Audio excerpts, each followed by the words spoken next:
Hello, my name's Brian, and I want to invite you to step into the world of Tarot with me this autumn. In my upcoming workshop, Drawn to the Cards, we'll trace these cards' rich history and uncover how their symbols can guide personal insight. Tarot cards touch on so many parts of what it means to be human, and that's what makes them such a powerful tool for insight and personal transformation.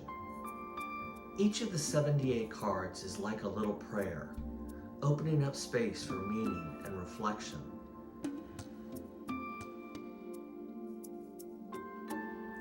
During a time when many people feel busy and pressured by the demands of modern life, Tarot offers a way to slow down and look inward.